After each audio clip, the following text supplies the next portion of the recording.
Hello, hello, beautiful people. Welcome to our first co-author interview for the Find Yourself Handbook, a guide to nurture self-love, boost self-confidence, find your voice, and use it authentically. I'm, as always, Dr. Laura Gtz. I'm the coordinator for this book project, and I have written my own chapter alongside 10 amazing life coaches from all over the world. Today, I am very excited to have with me Merete Stangeland from Norway. And be prepared, guys and ladies, for this amazing interview because Merete has an interesting life story to share. She has been working even on ships alongside men for a big part of her life, so she really knows how it is to work in a male-dominated environment. Now she is very proud to be a Proctor Gallagher Consultant, and if you know Bob Proctor, then you know what sort of stuff we're going to be talking about. Yeah, the power of our mind, the power of our mindset, the power of our thoughts, and how we can change our lives with just changing our thoughts. I am a gynecologist since 6 years, but I've been working with women for over 10 years and doing like incredible work with them in all stages of life, from, you know, the normal medical stuff to psychotherapy. And when I met Merete, I was like intrigued by all of the life lessons that she could gather in her decades of working incredible jobs, and of course now being a life coach, a mentor, a speaker, and for the first time ever, also an author with this book project. So again, let me welcome Merete to this incredible interview. Hello, Merete. Hello, Laura. Thank you very much for introducing me. I am so happy to have this opportunity. This is so new to me because I never written a book before, but I love the work and thank you so much for your motivation and your patience, Laura. This is wonderful, and I've got to know so many lovely ladies, and I know that the people that are going to read this book is going to have so much, to benefit from because there's so many powerful stories in there. Yes, about myself. I'm currently living in Norway, but I was partly also brought up in England. I live in a house with my family here in Norway. My husband and I, we couldn't have children, so we ended up at one point in life becoming foster parents. So we have two, at the moment now, we have two foster children. I used to call them little, but they're not little anymore. They're wonderful. We're very fortunate. We also foster a dog named Frank and 3 cats. So we're very lucky for having all these kinds of both animals and little people with us. I'd say I'm extremely passionate towards animals, and if somebody asked about me, you would probably hear something about me always bringing abandoned and sick animals into the house. My mother could absolutely certainly tell you a lot of stories. So I created a huge compassion for people, mainly in my adult life, would be little people and animals. Now, as you told everybody, I am a consultant and I facilitate together with Bob Proctor at the Proctor Gallagher Institute, which I love. It's powerful. It's really powerful stuff. For many years, I have also had another profession for 25 years. I've been with a cruise and shipping company in Norway, and for the last 15 years of them, I have been in the technical department together with mainly men. There are a couple of females, but they were in a different department than me. This industry is still run in basically very old-fashioned way in the kind of a very secure level of hierarchy. It's like the military, really. So everybody follows specific routes in the organization. So that's, this is slowly changing all over the place. But I'm not going to make this a gender struggle thing, because I believe that there are so many men as well that embrace the female qualities. So this is not what this is about, but it's all about more.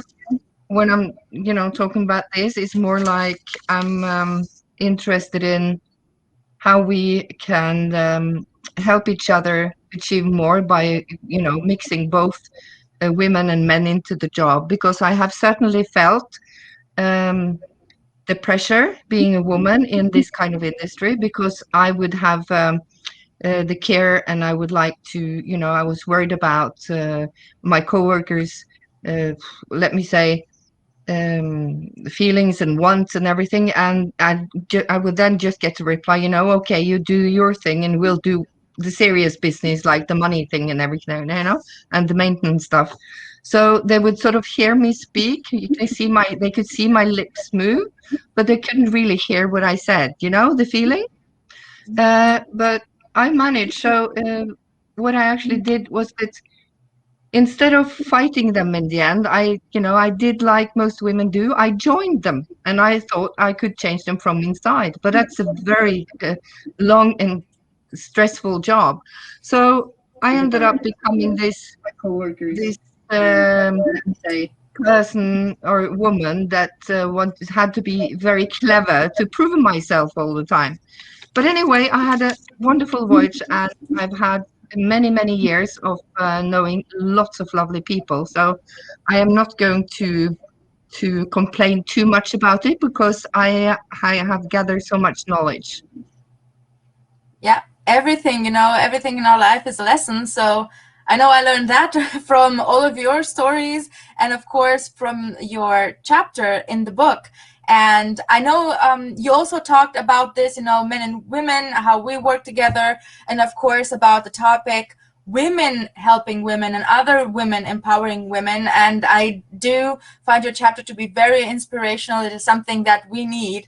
And you have also like a unique voice when you are talking about all of your stories, and of course all of the theories surrounding feminism, and working in a male-dominated environment. So I would like to know more, why did you choose to write a chapter in a book? Because not everybody wants to be an author or write, send their message through writing. And why did you choose your specific topic, being, change your thoughts, change your life? Well, make it, long story short, I'll start with the beginning, because I will always use writing for expressing matters that were important to me. So most certainly people that are close to me, they would be telling me that I would write a lot to them. They would get my thoughts down on paper and everything, and they would even say, "Oh, why don't you become an author? You're so good with words and everything." And I would just, shrug my shoulders, and I'll say, all the things that I'm talking about, it has already been written. You can go to the libraries and you can find everything that I'm saying there.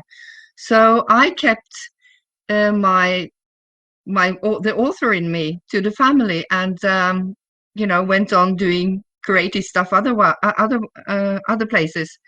But as the years went through, I went through several periods of my life where I evaluated myself. You know how we do that? You reach these certain ages when you think about things, and what the heck am I doing? And is this really what I want to do in life? Uh, but I really didn't figure out why I didn't do what I knew how to do, because you know how it is. I was lucky. I mean, there was no coincidence, I think, that I ended up in the shipping or the cruise and ferry business, because my father was a captain, and this was very familiar with me, and even to be together with then very strong-minded men, I was used to it, so I was never afraid. You know how that happened. So in the book, I write about how I changed my mindset, and how I really, through all these studies that I did, and eventually when I went into the Proctor Gallagher Institute, and I really, really went deep into my psyche. I really went into my self-image. I really started to understand how things were moving along in my head. and that I basically didn't really think. You know how we just go away. You can sit, you can go in a car and you go for go to work or whatever, you know, and you end up at work and you can't even remember passing places, you know, because there's so many things just rushing into your mind, and your mind is totally, it's not there. So we do so many things subconsciously that we are not aware of. And that means that we probably are taking, or I guarantee we take in so many things and so many thoughts that we probably shouldn't impress on our subconscious mind. So we end up getting results that we shouldn't have, or that are not in harmony with what we want, because we keep on thinking the wrong thoughts, and we get emotionally involved when we act on things without really knowing what we're doing. So that's when I came to the thought that yes, I was asked to be having a speech, and this didn't happen due to COVID, unfortunately. But then you contacted me, and I thought, you know, this is exactly what I need to do. I need to make my voice heard, because there are women out there that needs us, you know. Uh, so basically, so I just said to myself, I'll do it, and I did. And of course, once I joined it, I know that my message will, because we're 11 women all together. That means that our message is going to reach out to so many more people, instead of sitting here doing courses and having one-on-one coaches or even groups just in traditional way. But now I have the possibility to speak to people. So yes.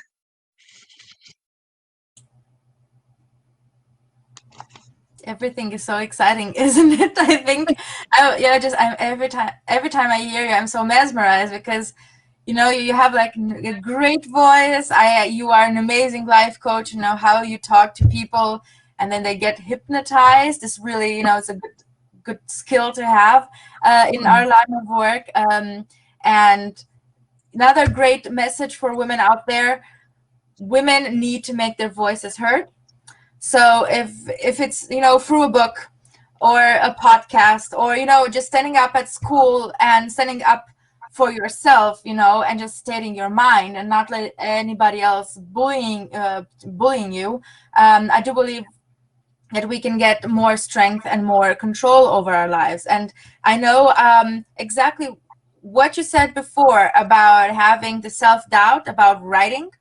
This is something that I hear from everybody, who is a little bit interested in writing but doesn't know where to start, or has this fear because they think everything else has been written, so they're not going to bring anything new into the world. This is just self-doubt, because every story is unique, and it has to be there. If it's a unique story, you are a unique individual with a unique story, then your story hasn't been written, and you should write it, especially if you have incredible lessons for others, so you can contribute to the community. We can, give a lot of money away, or, we can be Mother Teresa, or we can just start, speaking our mind and telling the truth as women, and not hide in our rooms, and think I'm the only one who gets beaten up by her husband, I'm the only one who suffers at work because the men do not take me seriously. You are not alone. There are a lot of others out there, and only when we make this, known, will there be measures taken. So yeah, we have a better life, men, women, everywhere. So this is going to be an incredible chapter, and I cannot wait to have other interviews with you on this theme. Now, you have an incredible life, and as you started telling me, from the beginning, growing up in Norway, and you have like a little anecdote about Norway being a rich country. I would like you to share with the audience your best anecdote. It doesn't have to be the most powerful one, but a short story from your life that you think, this is a perfect example, this is what happened to me, this is the lesson that I've learned, so that other people can learn this, learn through your experience too. What is your first thought? What is the first story that goes through your mind now? Okay, I have so many things I'd like to say, but I am going to pick a story that means a lot to me that actually I am bringing into my coaching business as well. It's very it means a lot of things, but I will just start, and it might sound a little bit strange, but I am going to tell you a little story about India. Okay. Did you know that in India, if you're gifted 7 elephants with their trunks up, you are going to have never-ending happiness? Well, I have never got elephants, so It's a lovely thought, isn't it? It's a really yeah. good friend of mine. We went to London once actually, and we went into this Indian restaurant, and she knew about these stories. She bought me the first one. So you know how it is. We end up when people find out, oh, she loves elephants. So you end up having elephants everywhere in the house. So I think I've got close to 100 different sizes, big, small, everything. And I love them, and I have always loved them because for me, the elephant stands for so much. They're matriarchs. They're taking care of the family. They're strong. All these things. They're very powerful animals. But also, I'm so mesmerized by the way they can, so gently pick up these small things with their trunk, and then in the next moment they will fiercely protect their young ones. So I love the idea, the mother thing. I just love it. And so what actually happened that I got them all the time. So what happened? I had a lovely foster child. Sometimes being foster family or foster mother can be very challenging because these children, they are just borrowed, so they can leave you anytime, can't they? So this, I'm not going to give away the whole story, of course, but I'm going to say that there was this foster child. She loved this little elephant, and I would like to introduce her to you. This is Elphys, and as you can see, she has her hands tied very tight around her chest because she's a little bit angry. Uh-huh. Uh, she was put on our couch, and she had to sit like this until the day we could meet again. So this little ballerina elephant, she's sitting there waiting for the return. So when I was looking for a logo to use into my business, the elephant came into my mind really quickly because they're all over the house, and it has a very, a close place to my heart. So it also stands for and reminds me of the things that my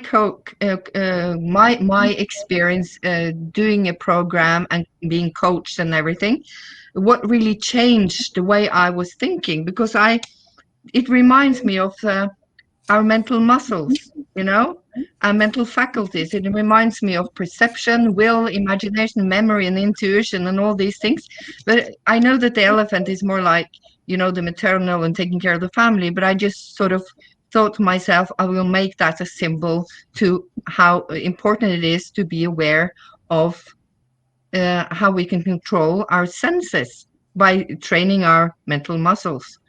And our sensory factors and everything were like the sight and sound and taste and touch and smell. Yes, they are all like highways rushing into your mind, and if you don't take control of them, you will be totally lost. You need to start training your mental faculties to get in control and to have a better view and an order to get where you want to go. So this little elephant, she's going to travel with me wherever I go. So this is why she is with me. So I was just going to tell you that. And once I started to get this mindset into my head, what actually happened is that I chose before to react whenever I got a result that I didn't like. And I ended up letting other people control my thoughts and my life and everything. But once I started thinking differently and doing different things, I started to do, to act totally different. And I finally mastered my life. And this is what I'd like to, help people do with the same time. I am on an amazing journey. I'm going on a journey. I'm still on the journey. And I'm still like, not good at setting boundaries. I'm struggling with the fear of being abandoned due to, of course, I'm going to save all the juicy details from the book. But all the things that my childhood traumas did to me, that prevented me from seeing, or to get the results that I wanted. I was there. I was trying to use my mental faculties really, but my self-image was so bad. So yes, basically, this is my main thing that I'd like to say. And I also want to emphasize one thing, is that when, you know, there's all these talks, there's so many coaches out there, there's so many people talking about positive thoughts. People are tired of hearing of positive thoughts when they're feeling really bad or sad. So I think it's so important that we emphasize the importance of recognizing and acknowledging our negative feelings. And it's so important, if this is getting too overwhelming, that you actually take contact with a physician or a psychiatrist and you get the help that you need. There's no shame in that. But it's most certainly, uh, there's most certainly lots of tools and ways to handle it, if you're there, that you can actually start work on yourself. And that's what I'd like to do. I'd like to help people go through these things and create order in their mind so they can fill in the knowing doing gap and get where they want to go. And all of this like really started with your love for elephants, or at least these cute Yeah. little toys. Yeah, I do believe that we all have that moment in our life when we can say, okay, this person has really made me think otherwise. In your case, it was this little elephant, and I really love how the toy sits like this, like the angry elephant, also very a lot of emotion in this story. It reminded me of my own relationship with the toys, with dragon toys. I have them everywhere, yeah, with me writing about dragons. And they do inspire me. Like if I have one next to me, it just gives me the strength, and it reminds me that I am the master of my destiny. I am the master of my story. I am the hero in my life story. So Yes. this is what the message that I'm giving to women, that they are the hero. They're not the princesses and they need to wait for Prince Charming. No, they are already the Yeah. hero. They can do what they want, and they can change their life, and save themselves. So, and again, another good message for people out there. If you think that life is bad, it's not that bad. Of course, we're not going to tell you it's incredible. But if we do change the mindset, if we do have a change in perspective, if we have the great tools, like you said, that you can learn from books or life coaching therapy, then you can really master your life and definitely be more happy about our day-to-day routine. So now we are getting to techniques in life coaching, the best exercises. And I know you also have like 20,000 exercises that you recommend to your clients. Now I would ask you to share your best tip, the best tip that you can share in this live video, or your best exercise or your best technique that people can also do at home without any real guidance, so that they see that, aha, okay, so if I do this little thing, I get so much done in my life. I do shift my mindset a little bit, and they start to believe in the power of life coaching. So please give us your best tip, Merete. Oh, that's gonna be one thing. I've been waiting for that because I love it. I want you to imagine that sometime in the future you will meet me. You'll just bounce into me in the street and you will just go, grab hold of me and you're just going to say, "Holy shit, Merete, you know what you took me through made such a huge difference in my life. I changed my perception totally. And I would like to tell you what happened. And before you go on, I'd like you to stop and think about what would you been telling me? What would you have been telling me? Uh, I would like you, after this interview, to sit down with a pen and paper, go through your thoughts and think about how would you like your life to be if your wildest dreams came true and there were no obstacles. And if you stop and think about it for a moment, would you do that? Or would you just shrug your shoulders and just carry on doing or looking at something else, check your phone, whatever? The thing is, if you do that, it can really change your life. You will be having a decision moment. You can choose if you want to go that way or the other way. Which path are you going to go down? Are you going to be conscious about it? You're going to sit down, make a decision, and write down what you're going to want to do? So the thing is, what I want you to do is actually look into your future and start to feel it in your body and in your mind, what you would like to do. And the reason I want you to do that is that when you have this image in your head of what you want to do or what you want, if it's a holiday or it can be a house or it can be anything. It can be, even going out more often to dinner or whatever. I don't know what you like, but anyway, once you have a goal, and it really should be a big goal, something that you've never done before, something you can stretch towards. The whole point of things is not getting there. The point is having you staying in your mind so that you can, as if you're, being there already. Because to reach a goal, it's not about being there. It's more about,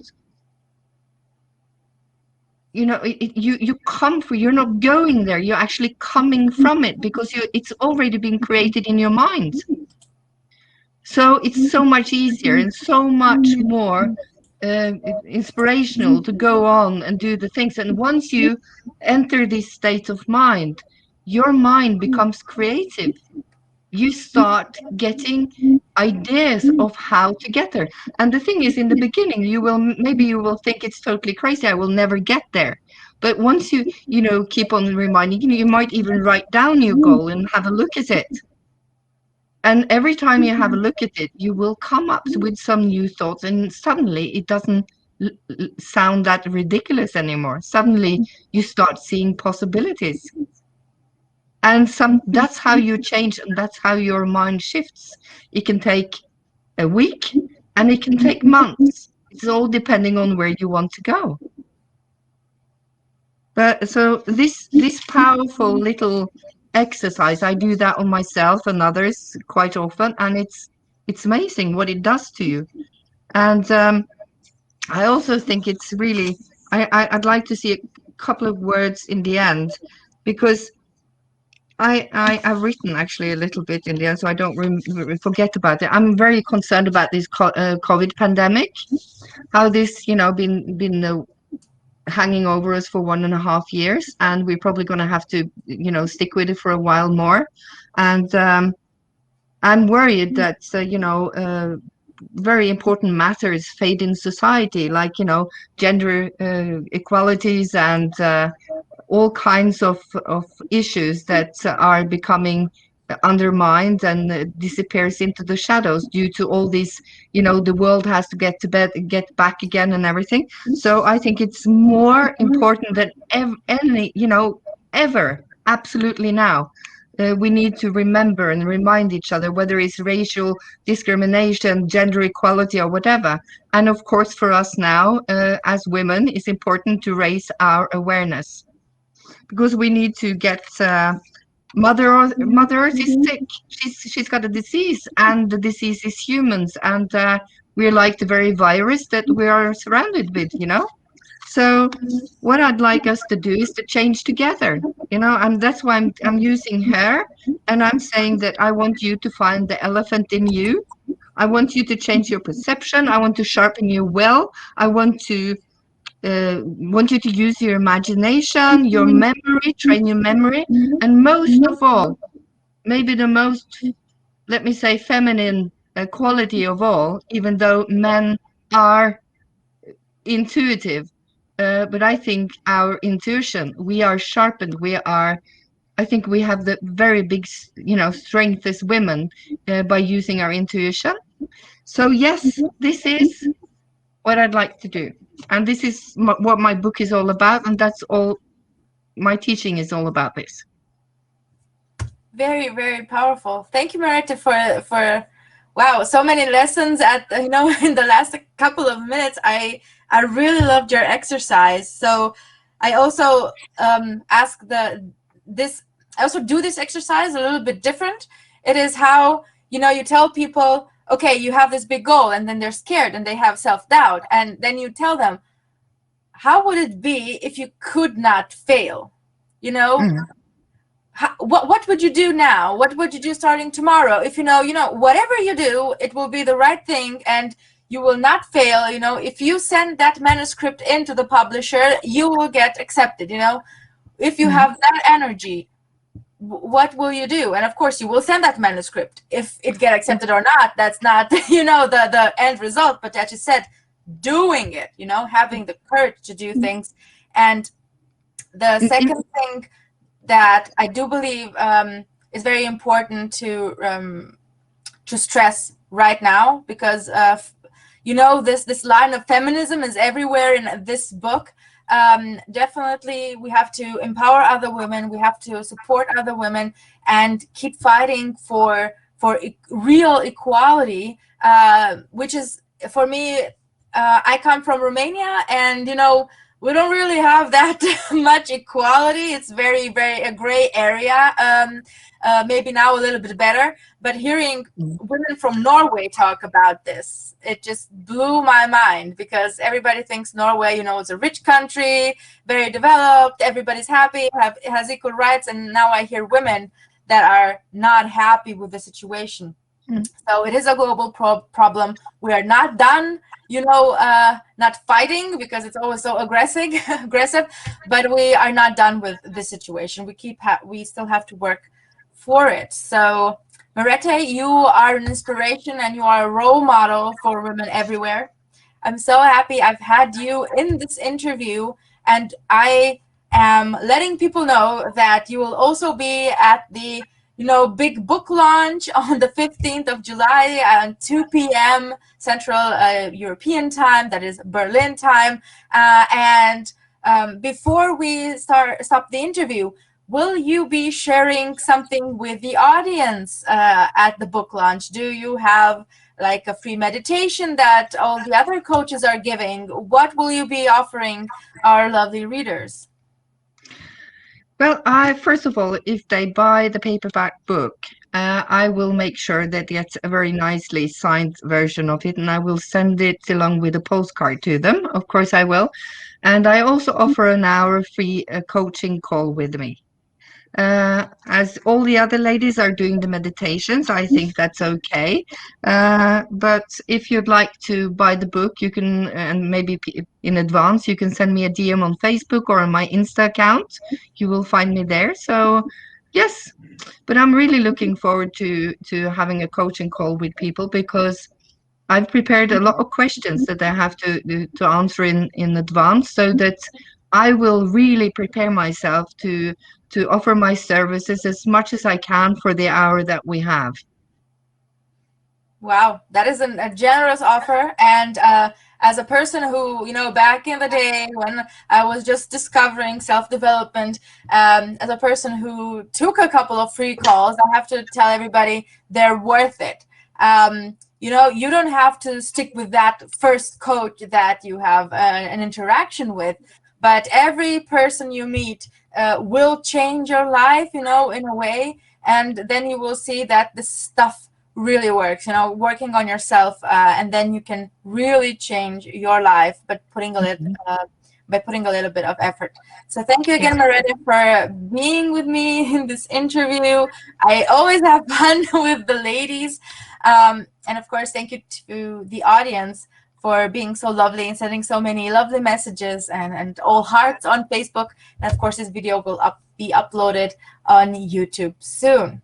So thank you again for everybody, and see you tomorrow with our next co-author. Have a lovely evening. Bye, Merete. Bye, guys. Bye, Laura. Bye, everybody. Bye.